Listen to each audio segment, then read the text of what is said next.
मई जून में ज्यादा मर्डर होते आई है वर्षों से। अप्रैल मई जून जब तक बरसात नहीं होती है ये सिलसिला जारी रहता है, क्योंकि ज्यादातर किसान को कोई काम नहीं रहता है। अभी तक तो दुनिया को यही पता था कि पुलिस का इकबाल बुलंद होता है तो अपराधियों के हौसले पस्त हो जाते हैं। लेकिन जब पुलिस का आला अधिकारी ही इस बात को कबूल कर ले कि अपराध रोकने में और खास तौर से हत्याओं को रोकने में पुलिस का इकबाल नहीं बल्कि बारिश की भूमिका ज्यादा होती है, तो फिर इस बयान को शर्मनाक कहा जाए या खौफनाक, ये तय नहीं हो पा रहा है। मई जून में ज्यादा मर्डर होते आई है वर्षों से।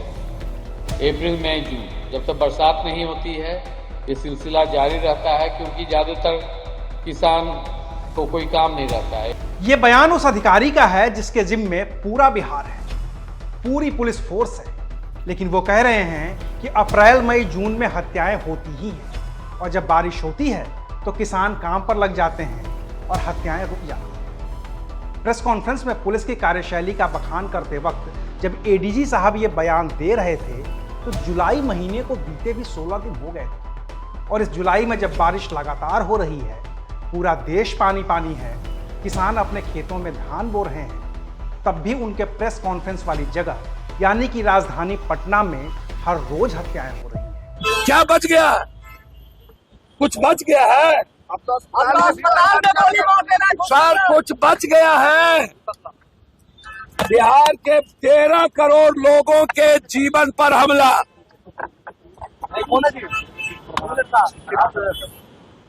बस इन नेताओं का सिर्फ नेतागिरी बच गई है।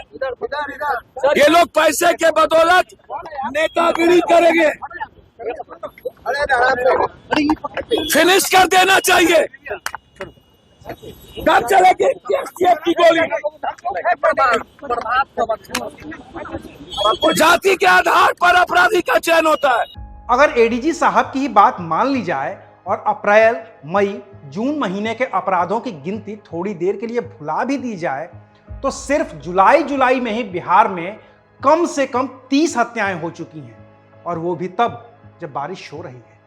यकीन न हो तो पटना के पारस अस्पताल वाला वो वीडियो ही देख लीजिए जिसमें 5 बेखौफ अपराधी अस्पताल की दूसरी मंजिल पर हथियारों के साथ जाते हैं, गोलियां मारते हैं और 25 सेकंड में फरार हो जाते हैं। एडीजी साहब जरा इन 5 के चेहरों को गौर से देखिए। क्या इन्हें देखकर आपको यह लगता है कि ये बारिश का इंतजार कर रहे थे और 17 जुलाई को बारिश नहीं हो रही थी तो फुर्सत में ये मर्डर करने चले गए? वाह, मतलब कुछ भी। पुलिस अपराधियों को रोक नहीं पा रही है, कभी सरेआम डकैती हो रही है तो कभी लूट। शराब के तस्कर हर दिन हजारों पेटी शराब बिहार पहुंचा रहे हैं और लाखों कमा रहे हैं, लेकिन जब ठीकरा फोड़ने की बारी आती है तो ठीकरा फूटता है उन बेचारे किसानों पर जो किसी तरह से लाइन में लगकर यूरिया और डीएपी का जुगाड़ करते हैं ताकि धान रोप सकें। वो किसी तरह से किसी से कर्ज लेकर, उधार लेकर बीज और दवाइयां खरीदते हैं ताकि उनका घर चल सके। वो किसी तरह से पैसे जुटाकर डीजल खरीद पाते हैं ताकि ट्रैक्टर चल सके और बारिश न होने पर डीजल इंजन से पानी चला वो धान पैदा कर सके। वो क्या ही करेंगे जिनके पास खुद के परिवार के लिए वक्त नहीं होता? वो वक्त निकालकर मर्डर कर रहे हैं। क्या आप ये कहना चाहते हैं? क्योंकि आपका किसानों पर दिया ये बयान तो यही कहता है।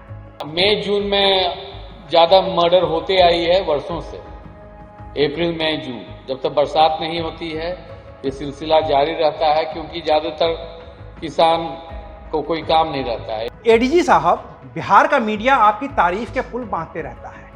आपके बारे में कहा जाता है कि बड़े बड़े बाहुबली आपसे खौफ खाते हैं। आप 1994 से ही आईपीएस हैं, बिहार से लेकर केंद्र की प्रतिनियुक्ति तक में रहे हैं। रहने वाले भी आप नालंदा के ही हैं जहां बहुतेरे किसान हैं।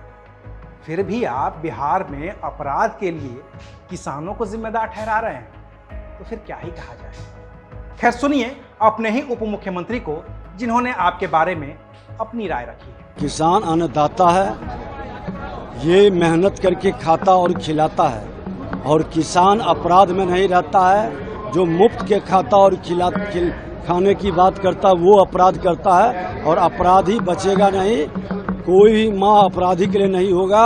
सरकार कानून का राज स्थापित करेगा। कहा है कि किसानों के द्वारा ये अब वो किस संदर्भ में हमने सुना नहीं है, लेकिन ये कतई उचित नहीं है।